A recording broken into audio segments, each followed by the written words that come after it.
The alien doctor stared at his scanner. His three eyes blinked in sequence. The human's blood sample glowed orange on his screen. "This can't be right," he whispered. He ran the test again. Same result. The human blood registered as a Class 4 chemical hazard. The computer flagged it with a warning label: borderline flammable. Across the galaxy, species drink water. They breathe oxygen. They eat simple proteins. But humans consume poison for pleasure. They drink liquids that would kill most species, and somehow, they call it having a good time. But the truth behind this will shock you. The Galactic Medical Council discovered something terrifying. Human blood contains compounds that shouldn't exist in a living creature. Ethanol levels that would incapacitate a Zrillian warrior. Caffeine concentrations toxic to 70% of known species, and capsaicin readings that triggered biological weapon alarms.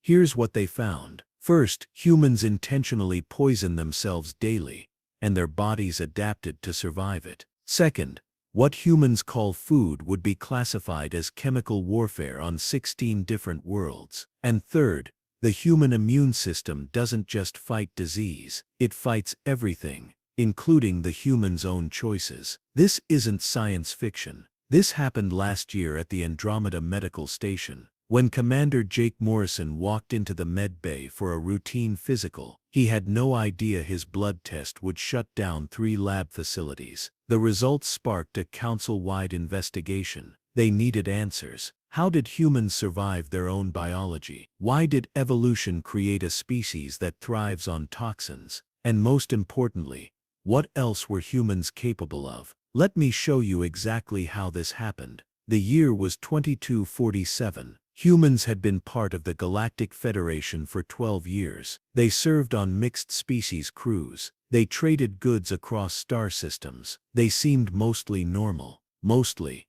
Commander Jake Morrison was a cargo pilot. He transported medical supplies between stations. Simple work, safe work. He'd done it for 5 years without incident. The Andromeda Medical Station orbited a neutron star in the Kepler sector. It was the Federation's largest hospital. Over 200 species received treatment there. The staff had seen everything, or so they thought. Dr. Venn was a Thalaxian physician. He'd practiced medicine for 43 years. He'd treated species from water worlds, gas giants and frozen moons. He prided himself on his expertise. When Jake walked in for his annual checkup, Dr. Venn expected routine results: height, weight, organ function, standard procedure. The Thalaxian medical database had human baseline readings. Simple comparison work. "Just a quick blood draw," Dr. Venn said. His translator rendered it in perfect English. Jake rolled up his sleeve. "No problem, Doc." The needle pierced his skin. Dark red blood filled the vial.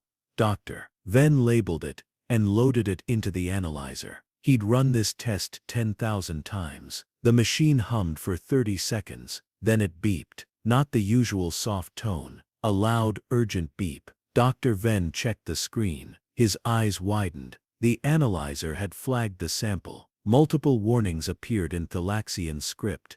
Hazardous compounds detected. Chemical instability warning. Flammability risk high. "Computer, run full toxicology scan," Dr. Venn ordered. The machine complied. 2 minutes later, the results appeared. Dr. Venn's breathing quickened. He read the report 3 times. Then he called his supervisor. Within an hour, 6 specialists stood around Jake's blood sample. They wore protective equipment. The lab had been evacuated. Security drones hovered nearby. Jake sat in the waiting room, confused. He felt fine. Better than fine, actually. He'd had coffee that morning, maybe 2 cups, and an energy drink during his cargo run. Now here's where things get really interesting. The toxicology report showed something impossible. Jake's blood contained ethanol, not trace amounts, measurable concentrations. "He's been drinking alcohol," Dr. Venn announced to his team. The other doctors exchanged worried looks. Alcohol was a controlled substance in Federation space. 74 species classified it as a deadly poison. It caused liver failure in ex-Zrillians.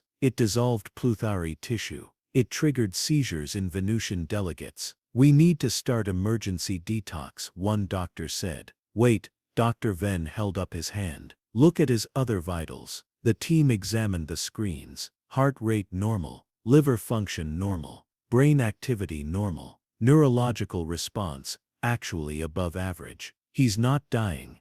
Another doctor whispered. He's not even sick, Dr. Venn replied. They brought Jake into the examination room. He looked at the crowd of doctors. Is something wrong? Commander Morrison, Dr. Venn began carefully.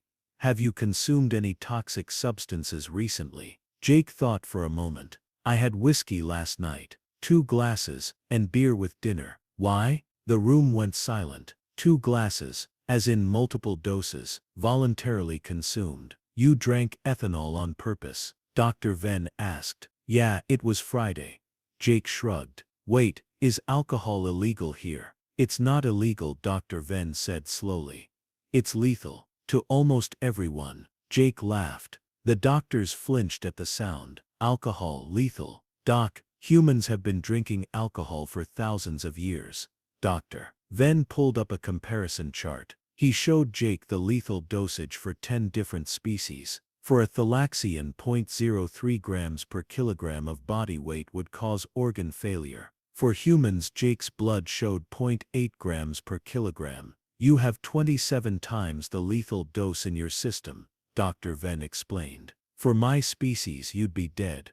Huh?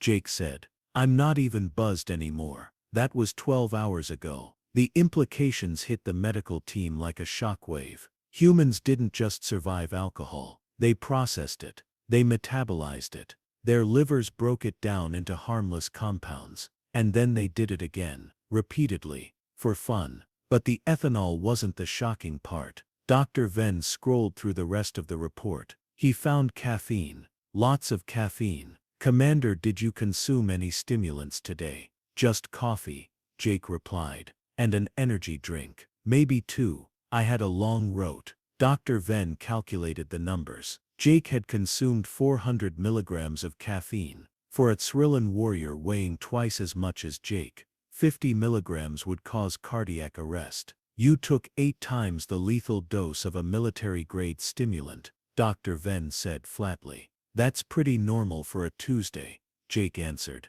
The doctors stared. This human sat before them, alive and healthy, with enough poison in his blood to kill a squad of soldiers, and he considered it normal. Routine. Just another day. One doctor pulled Dr. Venn aside. We need to report this to the council. If humans can survive these toxins, what else can they survive? Dr. Venn nodded, but his mind was already racing ahead. If coffee and alcohol did this, what about human food? What about their medicine? What about everything else humans consumed? He looked back at Jake, who was checking his datapad, completely unconcerned. Commander Morrison, I need you to tell me everything you ate and drank in the last 48 hours. Jake thought about it.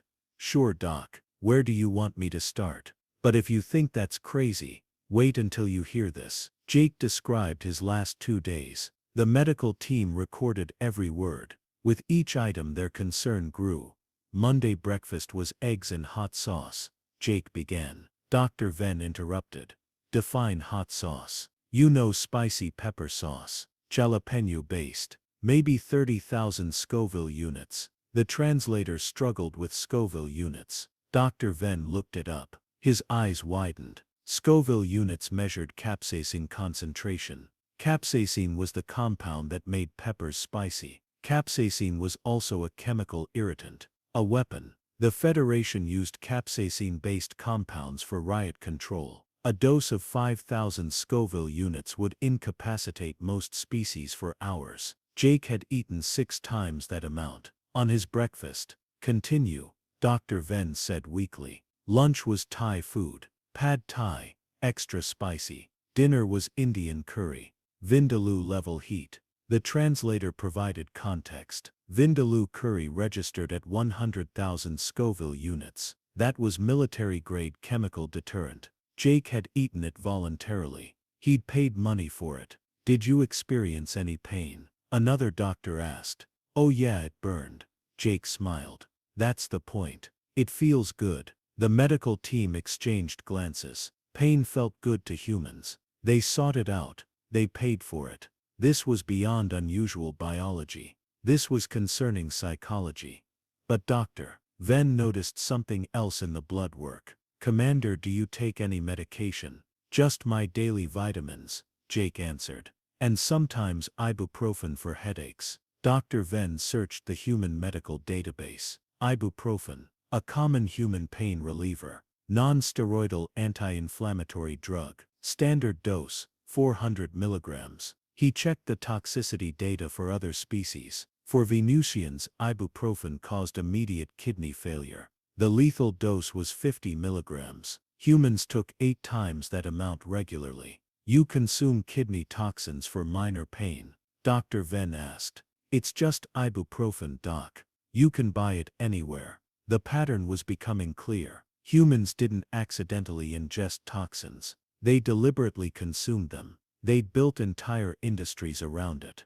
Coffee shops on every corner, bars in every city, pharmacies stocked with compounds that would be classified as weapons on other worlds. Dr. Venn pulled up more data. He examined human dietary habits across their history. What he found shocked him. Humans ate chocolate. Chocolate contained the obromin. The obromin was lethal to most carbon-based life forms. A small amount could kill a plethora. Humans ate it in bars, cakes and drinks. Humans consumed garlic and onions. Both contained sulfur compounds that destroyed red blood cells in 70% of known species. Humans put them in almost everything. Humans drank milk as adults. They were one of 3 known species that maintained lactose tolerance past infancy. Most species would experience severe digestive distress. Humans made ice cream. "Your entire diet is biological warfare," Dr. Venn muttered. But it went deeper than diet. Dr. Venn accessed Federation incident reports. He found dozens of cases involving humans. Humans surviving radiation exposure that should have been fatal. Humans recovering from injuries that would kill other species. Humans adapting to alien environments in days, not generations. One report detailed a human mechanic who'd been exposed to vacuum for 15 seconds. He survived. Brain damage was minimal. He returned to work 2 weeks later. Another report described a human soldier who'd contracted a resilient parasite. The parasite was invariably fatal. The human's immune system killed it within 72 hours. The soldier never even got a fever. "They're not just resistant to toxins," Dr. Venn said to his team. "They're resistant to everything." One of the doctors pulled up evolutionary data on Earth. What she found explained everything.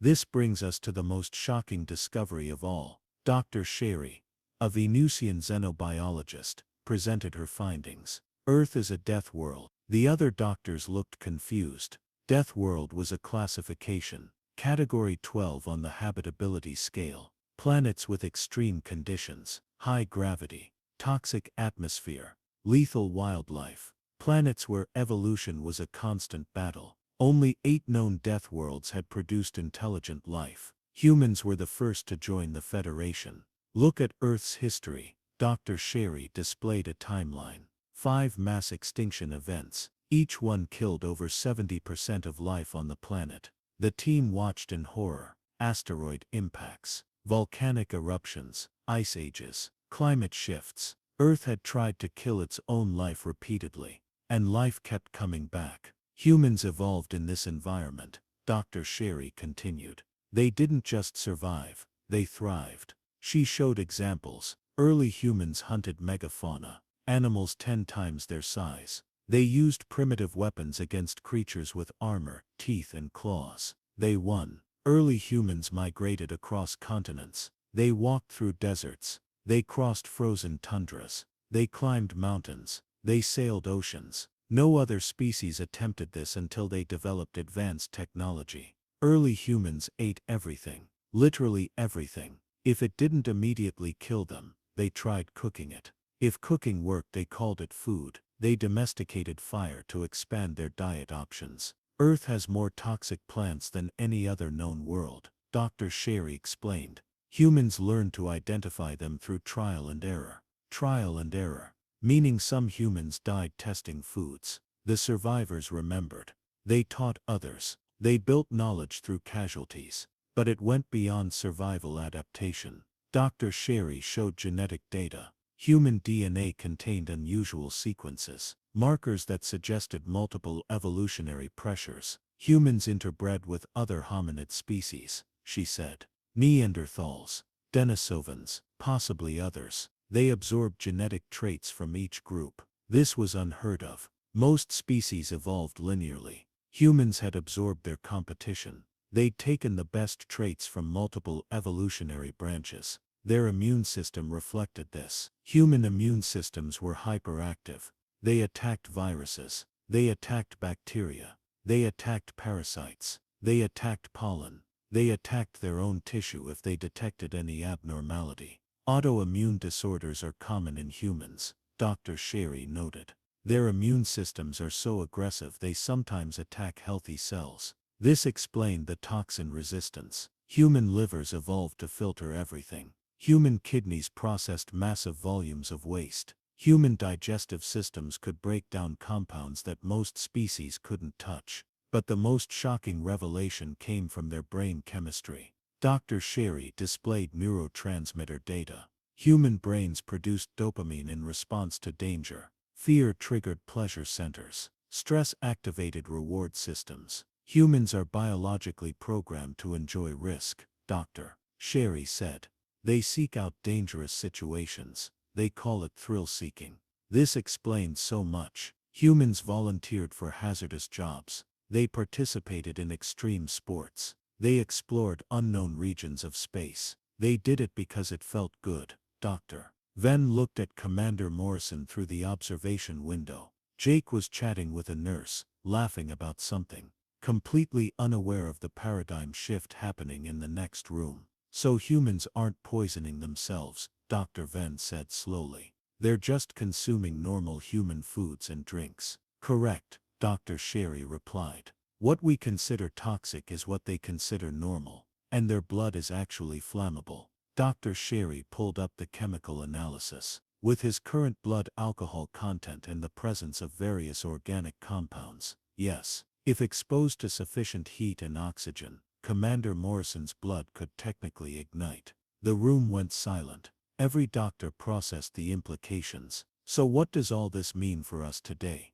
The Andromeda Medical Station incident triggered a Federation-wide review. The Council needed new protocols. Human biology didn't fit existing frameworks. Dr. Venn drafted the first comprehensive report. He titled it, Human Metabolic Resilience, Safety Protocols for Mixed Species Medical Environments. The report changed everything. Medical stations across the Federation updated their standards. Human-safe chemicals were clearly labeled. Storage facilities separated human medications from standard pharmaceutical supplies. Emergency rooms developed human-specific treatment procedures. But the implications went far beyond medicine. The Federation military took notice. They'd known humans were tough. They hadn't realized how tough. Admiral Cross, a Rizzalan commander, requested human toxicology data. He studied it for 3 days. Then he called a meeting with the Federation Defense Council.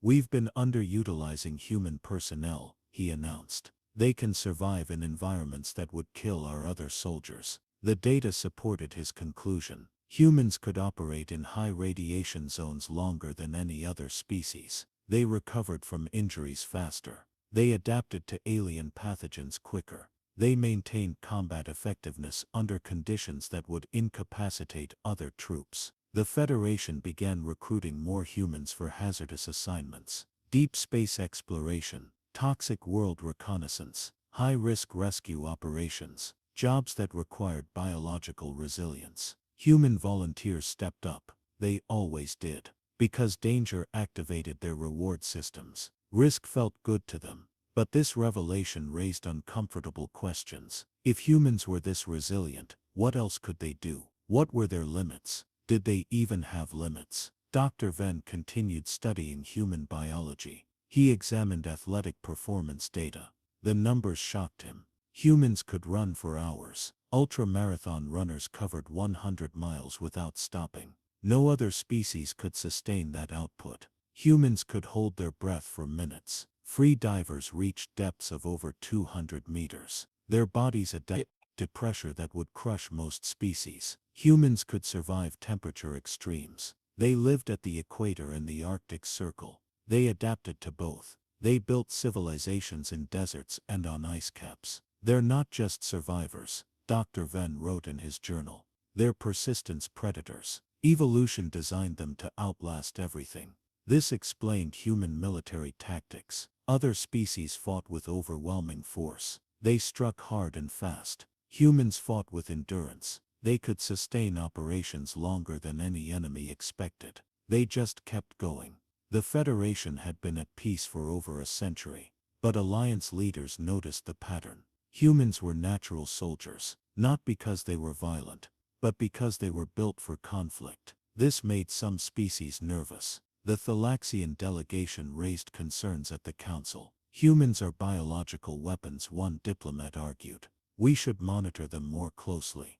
The human ambassador Sarah Chen responded calmly. Every species has evolutionary advantages. Ixrelans have superior strength. Venusians have telepathic abilities. Humans have endurance and adaptability. She paused. We didn't choose our biology. We just learned to live with it. The council debated for weeks. Eventually they reached a compromise. Humans would receive specialized medical monitoring, but they wouldn't face additional restrictions. The Federation valued diversity. Human resilience was an asset, not a threat.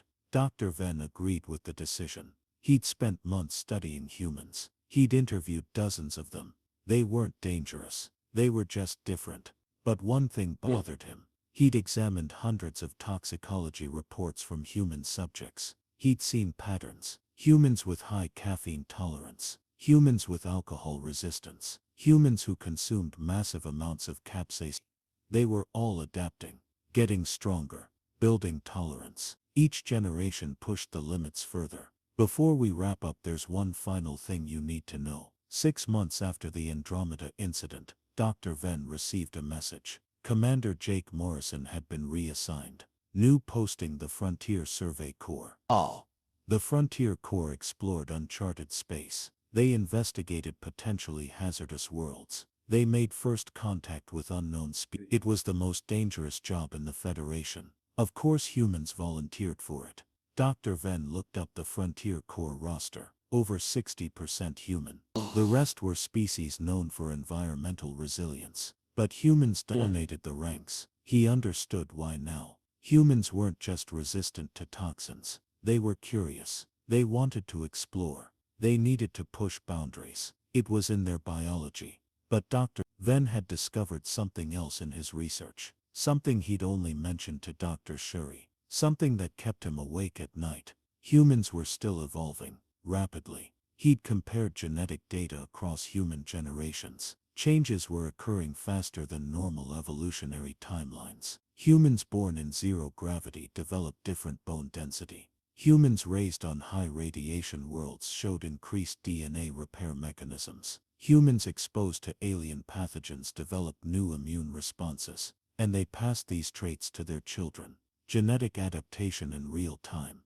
Not over millions of years, over generations. They're adapting to space, Dr. Venn had told Dr. Shuri. In less than 2 centuries, humans have begun evolving for life beyond Earth. Dr. Shuri had nodded. Death World species are survivors. That's their nature. Dr. Venn looked at the star map on his wall. Humans were spreading across the galaxy. They were exploring, colonizing, adapting. In 1,000 years, would they still be the same species? Or would they split into dozens of subspecies, each optimized for different environments? He didn't know. But he was certain of one thing. Humans would survive. They always did. Earth had tried to kill them for millions of years. They'd thrived. Space wouldn't be any different. Dr. Venn filed his final report with the medical council. His conclusion was simple. Humans are the most biologically resilient species in the Federation. Their capacity for adaptation exceeds all known parameters. Further study is recommended. He sent the report. Then he poured himself a drink. Water, of course. His species couldn't handle anything stronger. He thought about Jake Morrison. somewhere in deep space, probably drinking coffee and eating spicy food while exploring a world that would kill most species. If this opened your eyes, let's recap what we learned. Humans evolved on a death world. Their bodies adapted to survive constant threats. They consumed toxins that would kill most species. And they're still evolving, faster than any other known civilization. The Andromeda Medical Station incident revealed something extraordinary. Human blood isn't just unusual. It's evidence of the most aggressive survival biology in the galaxy. From alcohol that would incapacitate warriors to caffeine that would stop hearts, humans process deadly compounds as part of their daily routine. The Federation didn't realize what they'd accepted into their alliance. A species that treats danger as entertainment. A species that evolved to outlast everything. A species that won't stop exploring, adapting and pushing boundaries. And here's the kicker. This is just the beginning. Humans have only been in space for 3 centuries. They've only been part of the Federation for 12 years. They're still figuring out what they're capable of. What happens in another century? Another millennium? When humans have spread to 1,000 worlds? When they've adapted to environments we can't even imagine? The galaxy is about to find out. And based on human history, it's going to be one hell of a show. If this story amazed you, hit that subscribe button. We dive deep into sci-fi stories every week. Stories about humanity's place in the universe. Stories about first contact, space exploration, and the incredible ways humans adapt to the impossible. Click the like button if you want more HFY content. We've got dozens of stories about humans shocking aliens, with their biology, their tactics, and their sheer determination to survive. Drop a comment, and tell me what's the craziest thing about human biology that aliens would find shocking. Is it our ability to heal from injuries? Our endurance? Our weird habit of drinking poison for fun? I read every comment, and I want to hear your thoughts. And here's what you need to watch next. Check out our video on the alien commander asked why humans don't stay down when they're beaten. It's about human stubbornness, and why we refuse to accept defeat. Trust me, it's wild. The link is in the description, and in the card above. For those who want to go deeper, we've got a newsletter. Behind-the-scenes stories, early access to scripts, and exclusive HFY content you won't find anywhere else. The link is in the description. Join our community of sci-fi fans who love exploring what makes humanity unique. Remember, we're not just watching stories about humans in space. We're exploring what it means to be human. Our biology, our psychology, our unstoppable drive to explore and survive. That's what HFY is all about. Thanks for watching. I'll see you in the next one. Stay curious, stay bold, and remember, you're part of the most resilient species in the galaxy. Now go watch that next video. You won't regret it.